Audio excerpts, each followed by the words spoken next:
Welcome to the February 2016 edition of Alexander County Now. In this episode, Alexander County Commissioners Ryan Mayberry and Larry Yoder discuss the new CVCC Alexander Applied Technology Center. Learn all about the inspections process from lead code enforcement officer Lynn Teague. The EDC's business spotlight is on Blue Ridge Woodworking. And check out what's new in the library corner. Plus, see what else is happening in February in Alexander County. All this and more in this episode of Alexander County Now. Work continues on the new CVCC Alexander Applied Technology Center with the first round of classes to begin this July. Learn more about the Workforce Training Center in my interviews with Commission Chairman Ryan Mayberry and Commissioner Larry Yoder. It's my pleasure to be speaking with Alexander County Commissioner Ryan Mayberry, who is the chairman of the Alexander County Board of Commissioners. Thanks for joining us, Ryan. We're going to be discussing the new CVCC Alexander Applied Technology Center. This is an exciting project here in Alexander County, and I know commissioners, they've really played a major role in making this a reality. So, Ryan, thanks for joining us. Tell us how such a visionary project came about here in Alexander County. Well, Gary, I guess this started about 2009, spring of 2009. Larry and myself, Larry Yoder, and myself and the other commissioners at that time were discussing with industry and business leaders, CEOs, what can we do to help economic development in this county.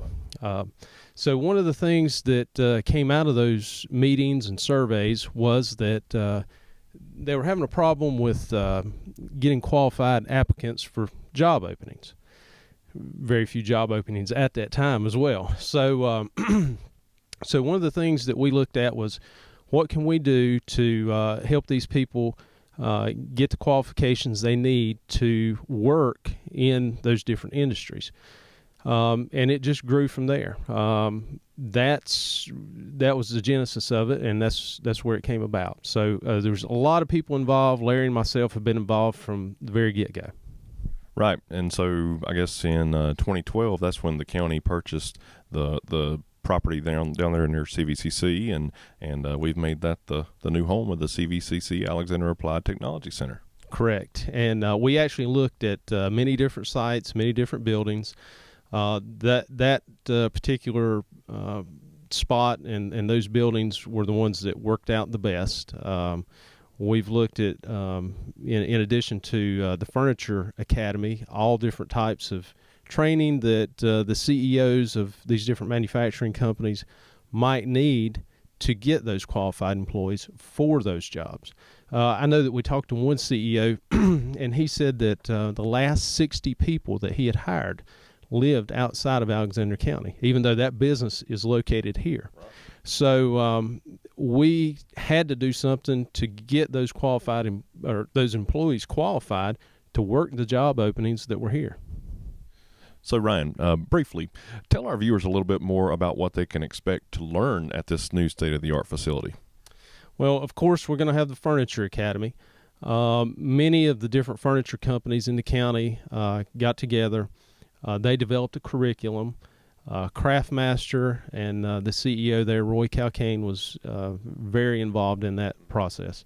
There's also going to be welding, which that's people think, okay, you know, how many welders can you have? But that's one of the big growing fields out there in industry. Turf grass management, which was a new one. I didn't even know they were doing that. So. We're going to have there's another space there that we actually don't have training for yet, so or a training set for that particular space. So there's opportunities down the road to adjust to whatever particular industry is needing that particular kind of worker at that time. One of the things that I've talked about a lot is robotics, because that's going to be a huge industry in the future. And if you can get in on the ground floor of that, it'll be big. So, I believe that. I hear a lot about robotics also. So, yeah, we have room to expand and grow our facility and meet future needs of our industries here in Alexander County. And we'll probably be bringing in some people for training. Hopefully recruiting some new business and industry with this facility as well. Yes, that's true. One of the things that industries look at when they're relocating to a new area is is there a community college or a place there that we can get our employees trained to make sure that they have qualified employees? You keep hearing that over and over and over, qualified employees. And, the old days of, the training being done on the job, that really doesn't occur now. You've got to be certified in a lot of different areas, to be qualified for these jobs. They don't have the time, the resources. It takes computer skills now. So it's a lot more complicated today than it was in the past. As a matter of fact, one of the CEOs that we spoke with said he looks to, within a few years, that no one that they hire will have less than a 2-year degree or a certification from this CVCC training center. So, well, that speaks volumes about the necessity for this facility. While the center will offer workforce training in a number of areas, I suppose the primary focus is furniture. We've talked about the need for qualified upholsterers and sewers. So tell us a little bit more about how the Furniture Academy at this facility is going to be beneficial to our community. Well, Gary, I believe they have 15 actual spots where they're going to be teaching sewing. I have not seen the machines. We've seen the diagrams and the layouts where they're going to be located in the facility. From my understanding, these are state-of-the-art sewing machines. So it's I don't know anything about furniture. I'm never worked in furniture. I'm a builder, so if you want to talk about building a house, I can get into the details of that. But from my understanding, these are state-of-the-art computerized sewing machines, and they're going to be trained on it.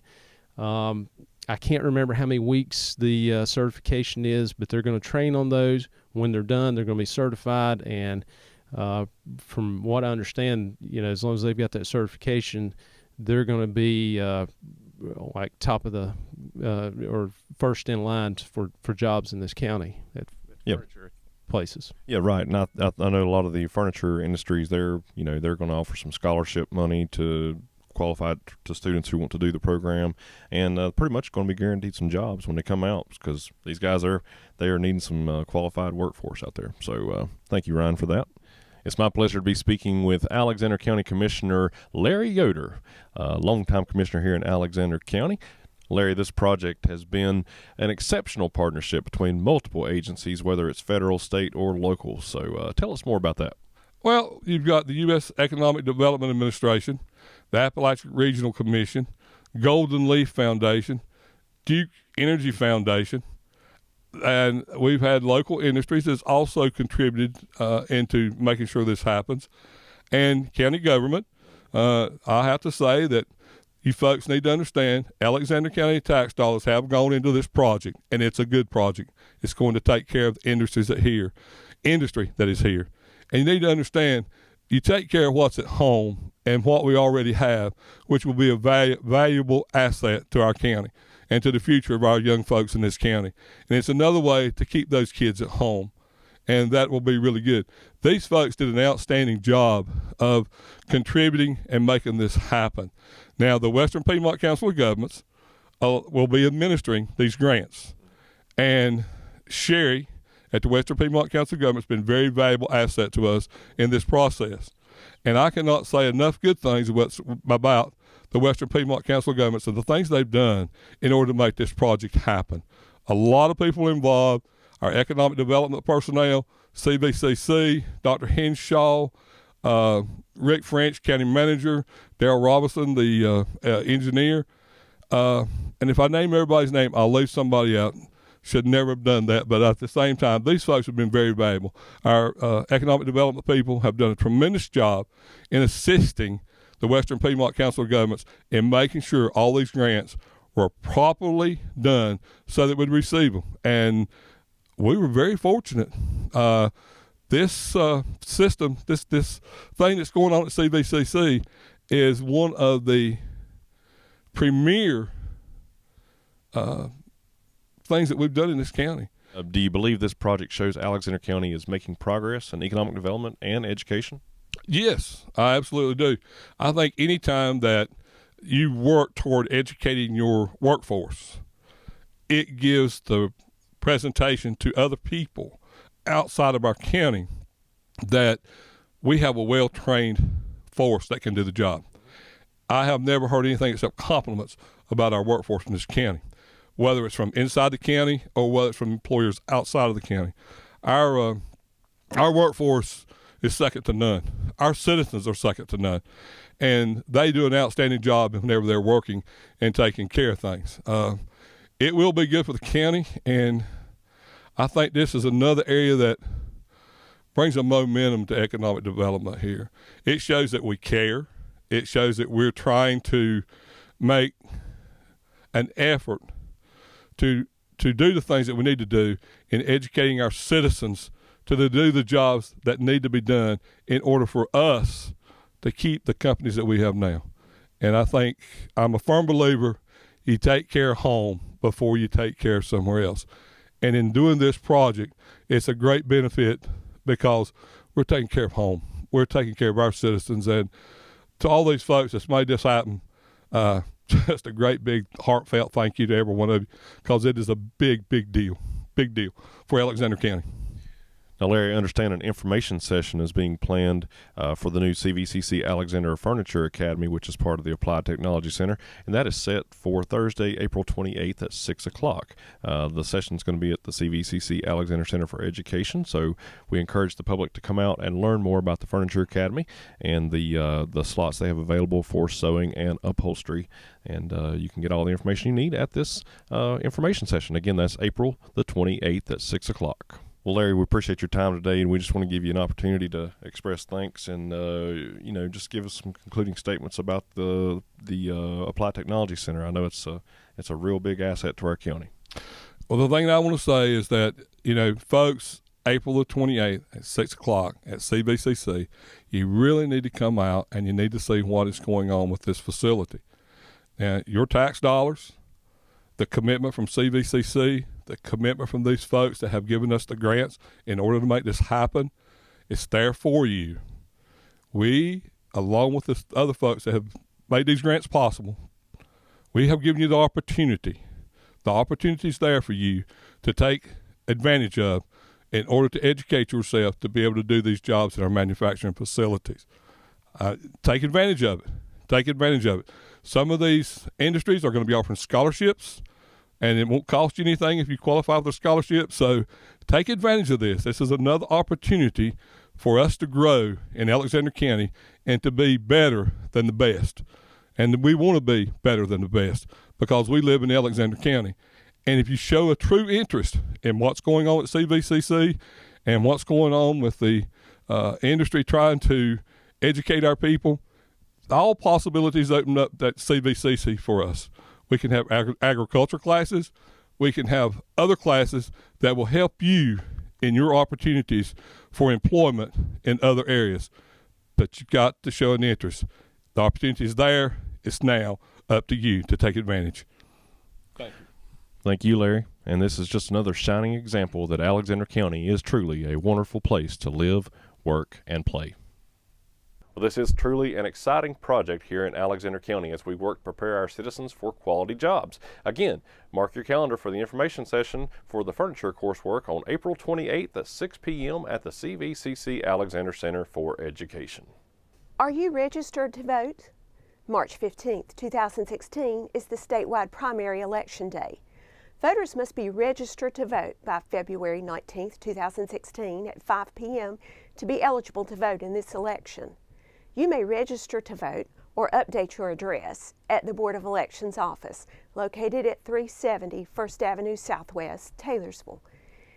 You may also check your registration, register to vote, or update your registration on our webpage at www.alexandercountync.gov by clicking Departments, Board of Elections, then the Voter Info tab.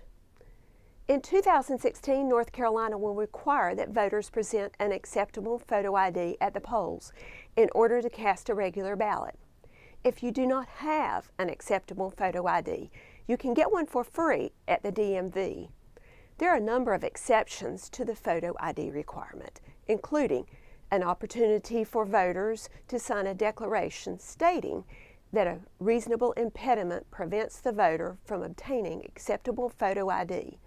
For information and help obtaining documents, check the North Carolina Board of Elections website at www.ncsbe.gov or call 1-866-522-4723.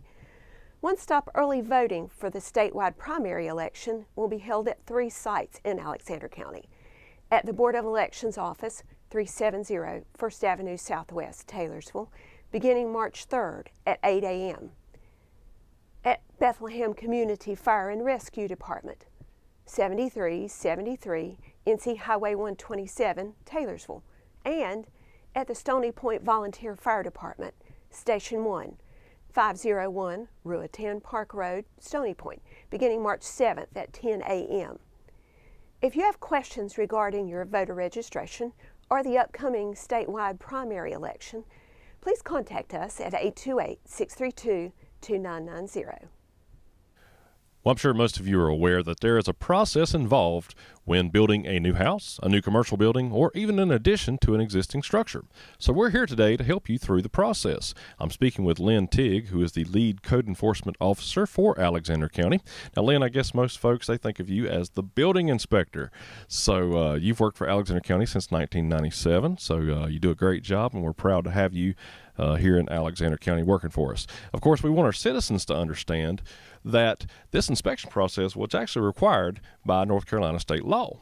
But plus, the main thing is we want to ensure their safety and that they're getting a quality product from their builder. So we're looking after our citizens here in Alexander County through the role and the service that you provide to our citizens. So hopefully this video will help educate our folks and help them understand the process of getting their home or their commercial business, whatever structure they're building, getting that approved and everything. So we're going to start off, talk about applying for a building permit. What are the steps that folks have to go through to get their building permit? I know there's like environmental health, there's zoning, stuff like that. So just short and sweet, tell us what to go through initially to get their building permit. Well, to start with, we need to go through the permit through the zoning application, and that involves the districts that they're in, uses of the structures, whether it be commercial or residential, and from there they proceed to environmental health. Once the septic system is completed, then they can proceed to the permit process. Okay, and assuming all that's gone through, they get their building permit, and that gets the ball rolling. So from there, we go to probably a series of approximately 10 steps, 10 visits to the property to inspect and to get their final CO, and we're going to go into that a little bit. I think we thought maybe an average of about 10 visits is about right. So I know there are fees involved, and what would you say is an average total cost of all the fees, just so folks know? And I know most of this is rolled into the construction loan for new construction. Right. Average fees for, say, it's 1,600 square foot or 2,000 square foot house, average in a ballpark of $800 to $1,200. Okay, so that sounds about like $1,000. In the ballpark, yes. All right, very good. All right, well, we're going to get into this here, and we have our building permit. So when do you make your first visit to the building site? You typically, with the footings inspections, we look at the grade depth, condition of soil, width and depth of footing size, any rebar to be included in those footings. From that step, we go to foundation, floor framing, then on into the structure itself as far as the rough end of the structure, utilities, and so forth. Okay, well, you kind of summed it up in a really good nutshell. So, and of course, most folks have a general contractor on hand to take care of the building. So whenever they're ready for an inspection, they kind of know the benchmarks. I'm here. This is when I need to call Lynn or Dwight or whoever and get them to come out and take a look at the progress so far. Is that accurate? It is. We rely upon the builder or the homeowner, whoever's doing the work, to notify us basically the day before, and we try to be there within a reasonable amount of time to do the inspections that they're ready for. We also do, as a courtesy, look at other things, try to get them ready for the next inspection. Sometimes, particularly homeowners, they'll want to know what the next step is for them.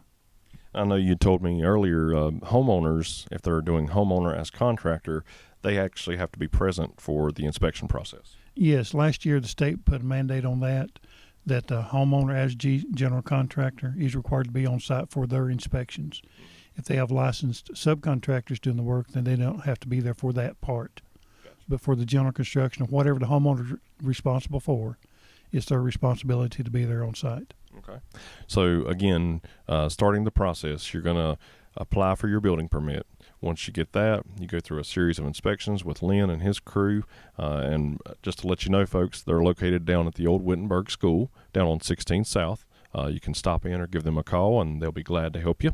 But you're just going to help them along the way and make sure everything's done according to code, and everything's going to be looking good. So it seems like we're almost toward the end of the inspection schedule. So once we get near the end, what are like the final things that you're looking for to ensure a safe habitat for our residents? Once we get through the nuts and bolts, the structure, the framing, the rough-in utilities, the insulation, most of it's pretty much cosmetics.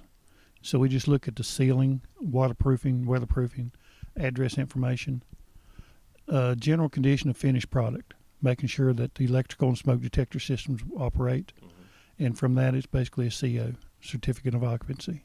Right, and that's a happy day in a homeowner's life, you know. I know some folks along the way, they might think it's arduous or cumbersome, you know, all these inspections and stuff, but folks, you really need to understand this is state law. This is a way to keep you safe and a way to make sure that they're getting what they're paying for and making sure the proper infrastructure is in their home, right? Absolutely. The first concept in the scope process of each code, it gives us information that it's for the safety and welfare of the general public. Not everyone stays in their home for the life of that structure. It may be 100 years old. We may only be there a short portion of the time. Family, other people, non-related, may own that structure. So building inspections doesn't have all the flags and whistles of the fire alarm, ambulance, and police.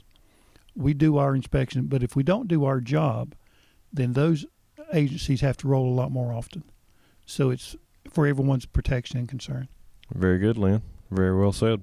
Now, I know some folks, you know, you always wonder, well, I'm wanting to do this. I wonder if I need to contact the county inspections and have them come out. Well, you know, to be safe, it's always a good idea just to give you a call, right? I mean, whether you're doing an outbuilding, I know there's different length. You know, if you're a 12-foot outbuilding, they do need to call you. Even a change out of a heat pump or something like that. Give us some examples of some items that folks, if they're, you know, whether it's a deck or whatever, when do they need to give you a call? Anytime there's a deck replacement, it requires permit and inspections. Gazebos fall into that category. Okay. Retaining walls over property lines, or if they exceed 4 feet in height. Like you mentioned, heat pump changeouts are common. Gas logs will be an inspection. Most of the time, a water heater, unless the licensed contractor is doing it. There are exceptions in almost every case, but in generally, if you're paying for something you're not comfortable looking at it yourself, the licensed contractor doesn't meet those exceptions, then a permit and inspection would be advisable, and if not required. And I assume the fees are fairly minimal for something, you know, it depends on the magnitude of, like we said earlier, of the project, but it's not going to be astronomical like, you know, with the house. A deck's not going to be nearly as much, I'm sure. No, not at all. We do try to do minimum fees if we can, which is $65. We base that upon the expense of a trip and the inspector's services as well. If it goes beyond that, we can group those into either square footage cost or utility per unit charge, or we can do it on minimum number of trips, especially on remodels or upfits of attic or bonus room. Some homeowners don't know that is required inspections or permits. But go ahead. Very, very good information, you know, because a lot of folks, whether they're a do-it-yourselfer or they hire someone to do it, you know, they need to let you know and just make sure, because all you're there for is to make sure things are done correctly and keeping people safe. So, Lynn, we really appreciate what you do. You do a wonderful job, you and your staff, and kudos to you guys. Tell folks how they can get a hold of you. You can reach us at the home office there on 6125 Highway 16 South in Taylorsville. Our phone number is 828-632-1000. Option number 1 on the telephone prompt. Option number 2 on the telephone prompt is environmental health. From there, you can reach us by cell phone. Dwight and I both have field phones that we can use. Mine would be 312-4647, In Dwight it is 409-1119. Very good. Lynn, we thank you so much for your time today, and we hope we've educated the public a little bit, and maybe this will make your job a little bit easier. People understand more what you have to go through. So, again, thank you very much, and I hope you have a wonderful day. Folks, again, that's 632-1000. Give Lynn or the crew a call if you have any questions about building commercial structures, residential structures, additions to your house, upfit of a basement, whatever. They're here to help you and to keep you safe. Welcome to the Library Corner. I'm Laura Crooks, the director of the Alexander County Library, and I'd like to share with you a peek at what you can access with your library card. New in fiction, Euphoria by Lily King. According to the Booklist Review, Andrew Banks, an English anthropologist studying the Ukiona tribe in the territory of New Guinea, meets a pair of fellow anthropologists fleeing from a cannibalistic tribe down the river. Nell Stone is a controversial and well-respected anthropologist.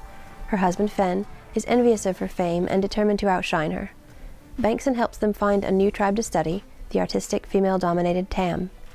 Nell's quiet assurance and love of the work, and Fenn's easy familiarity pull Bankson back from the brink of suicide. But it is the growing fire between him and Nell that they cannot do anything about. Layered on top of that is Nell's grasp of the nuances of the Tam, which makes it clear that she will once again surpass Fenn. Set between the First and Second World Wars, the story is loosely based on the events of the life of Margaret Mead. There are fascinating looks into other cultures and how they are studied, and the sacrifices and dangers that go along with it. This is a powerful story, at once gritty, sensuous, and captivating. New in nonfiction, The Shepherd's Life by James Rebanks. The Shepherd's Life weaves together the human history of the farmers with factual history of the farms, the spiritual pull of the land with the physical demands it makes, the cruelty and beauty and optimism and pragmatism of the most beautiful corner of the world. It is a vivid, honest, unforgettably written account, not just of one shepherd's ear, but of an ancient way of life. Rebanks lives, breathes, and works his landscape, which gives him an inside edge as sharp as shears over most of the flock of current countryside writers. He has written a marvelous autobiography of himself, his family, and the hills themselves. And if you'd like to try something completely different, try a graphic novel such as Here by Richard Maguire. From one of the great comic innovators, the long-awaited fulfillment of a pioneering comic vision, Richard Maguire's Here is the story of a corner of a room and of the events that have occurred in that space over the course of hundreds of thousands of years. Imaginative and ingenious, Here transcends the canon of traditional graphic novels. Maguire discusses the inconsistencies of memory, a central theme of Spiegelman's Mouse series. He readapts the labyrinthine quality of Alison Beckel's Fun Home and focuses on the small moments of everyday experience, similar to parts of Craig Thompson's autobiographical graphic novel Blankets. However, Here retains almost no qualities of a novel. It is non-linear, there are no distinct characters apart from the space, and there is no plot. Despite these seemingly large hurdles, Maguire produces a reading experience that is emotional, thought-provoking, and interactive. A brisk and brilliant read, Here combines genres and styles in a meditation on impermanence and the processes of memory. I hope you'll check out our website and visit us at the library and see how much more we have to offer.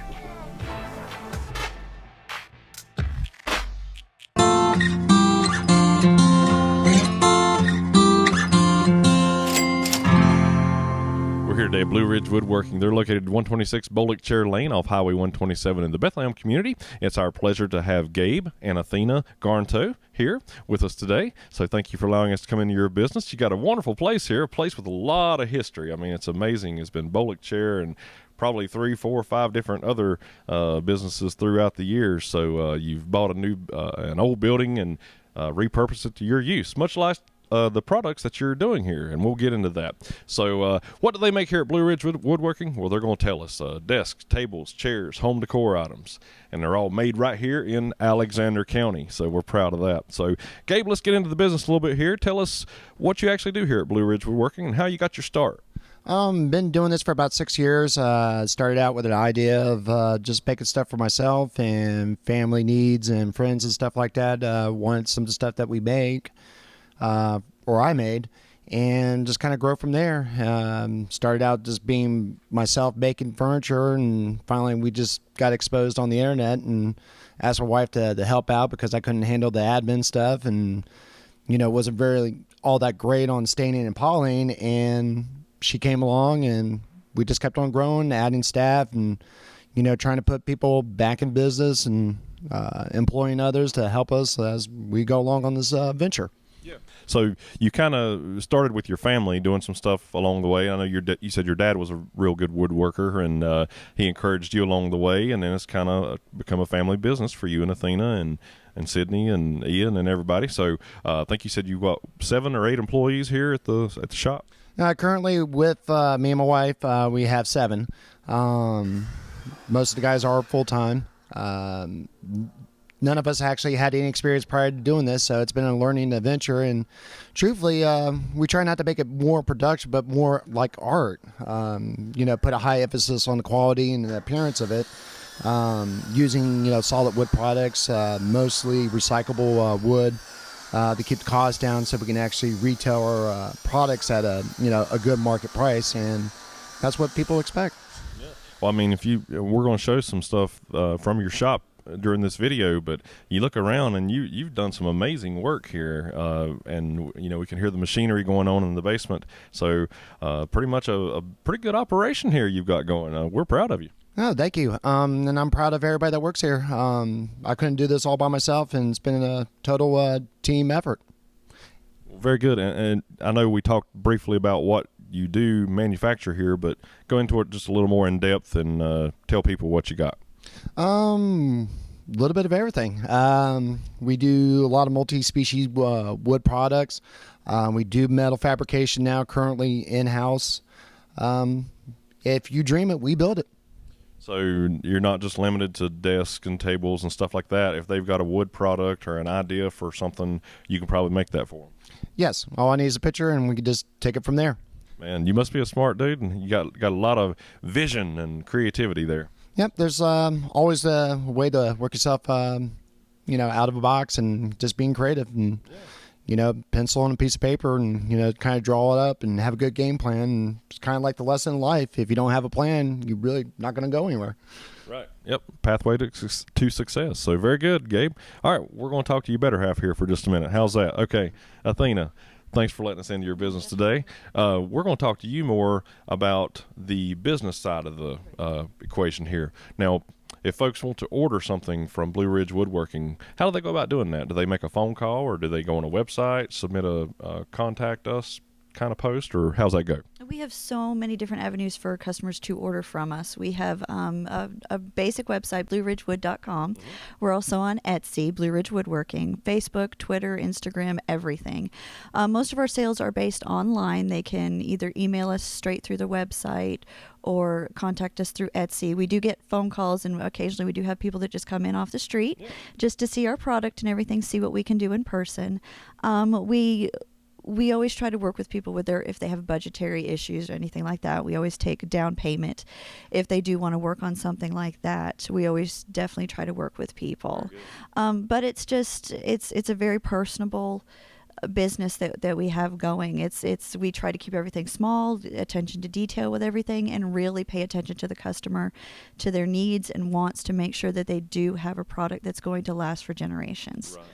Well, that's very good. Now, what kind of a turnaround can people look at in terms? I guess it depends on the magnitude of their order. Right. It depends on what they're ordering. It can be anywhere from 2 days to 8 to 12 weeks. I mean, they could be ordering a trivet, or they could be ordering 40 tables for a restaurant. Right. But we can handle all of it. We do have, we went from a small facility, literally working out of our home, to now a 13,000 square foot facility. So we can handle all of it.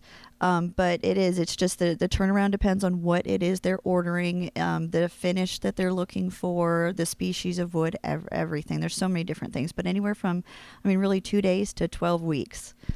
Very good. Now, Gabe and yourself, y'all really took a leap of faith when you moved from your home to a 13,000 square foot building. So just want to say thank you for that. Thank you for investing in Alexander County. We're proud of you. And like I said, this is a product that is made right here in Alexander County, folks. So you need to come see Gabe and Athena and the family and the rest of their employees. You can come out, check out their goods and services, and good folks. They'll treat you right, good prices, and quality product with a smile right here at Blue Ridge Woodworking.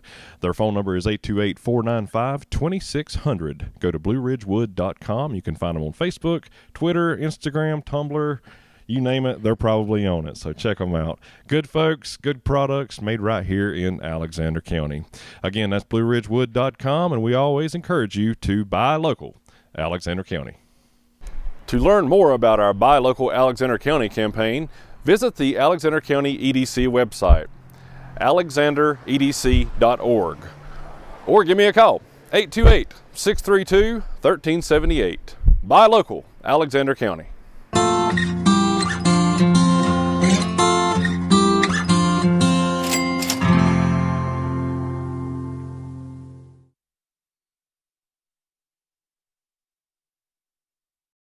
Alexander County Schools has hired a new director for the Alexander High School Auditorium. Get to know Christine Reitzel and learn more about the upcoming events at the auditorium. Hi, my name is Christine Reitzel. I'm the new Auditorium Coordinator at the Alexander Central Auditorium.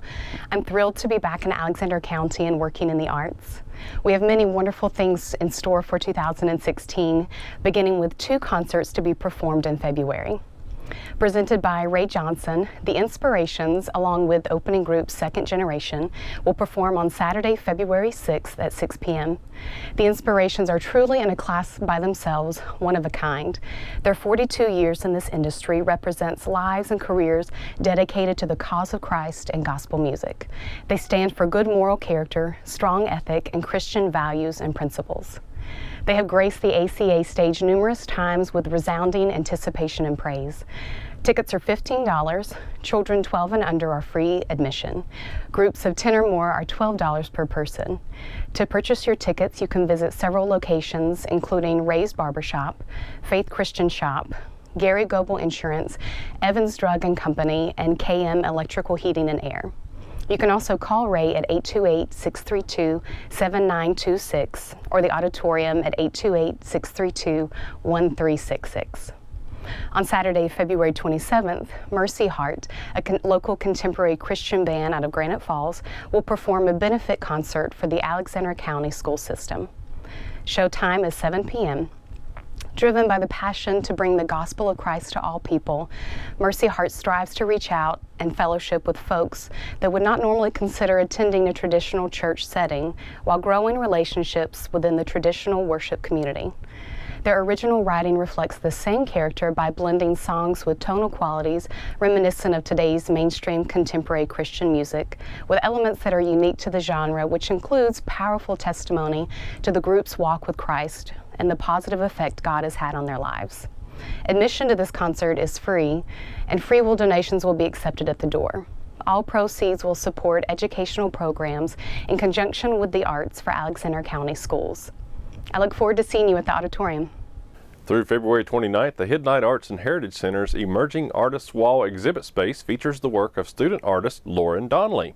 Inspired by Japanese animation and comic series, the exhibit will be on display at the center's Lucas Mansion, located at 316 Hiddenite Church Road in Alexander County. Located on the 3rd floor of the center's Lucas Mansion, all Emerging Artists Wall exhibits are free and open to the public, Monday through Friday from 10 a.m. to 4:30 p.m. and on Saturday from 10 a.m. to 3 p.m. For more information, call 828-632-6966 or visit hiddenitearts.org. Southern gospel group The Inspirations will be in concert at the ACHS Auditorium on February 6th at 6 p.m. Tickets are only $15 per person with group rates available. Call 828-632-1366 to reserve your tickets. Brushy Mountain Golf Club and McClendon's Restaurant invite you to join in the fun this February as they will host a Super Bowl 50 party on February 7th featuring all-you-can-eat and drink specials all day long. They're also planning a Valentine's Day party on Saturday, February the 13th featuring music from Bill and Janelle from 6:30 to 8:30 p.m. followed by DJ Matt Schrum from 8:30 until. And make your reservations for Brushy Mountain's wine pairing dinner on February 29th at 6 p.m. For more information, call 828-632-7502 or visit brushymountaingolf.com. Old Steel Golf Club in Bethlehem will hold its Big Game Watch Party on Sunday, February 7th at 6 p.m. Come watch the game, enjoy your favorite appetizers and desserts for only $15 per person. Call 800-757-1319 for more details. The Hiddenite Arts Heritage Center invites the public to its Mardi Gras Dinner Performance on February the 9th, featuring a New Orleans-style meal and music from Ulysses Long. Cost is only $16 per person. Call 828-632-6966 or visit hiddenitearts.org for more information. The public is invited to a free fundraiser concert featuring popular contemporary Christian rock band MercyHeart on February the 27th at 7 p.m. Free will donations will be accepted at the door, with all proceeds to support educational programs in conjunction with the Arts for Alexander County Schools. For more information, call 828-632-1366 or visit MercyHeartOnline.com to learn more about the band. As you can see, there's a lot happening here in Alexander County in February. As always, find out more about these events and more at Alexander County's tourism website. Visit alexandernc.com. There you'll find a complete calendar of events, information about places to visit in Alexander County, restaurant listings, and much more. You can even submit your own event to the calendar. Again, that's visit alexandernc.com. Folks, thanks for watching this episode of Alexander County Now. You can watch us on YouTube, Facebook, or the Alexander County Government Channel on Charter Channel 192 or AT&T UVerse Channel 99. We hope you have a great February 2016.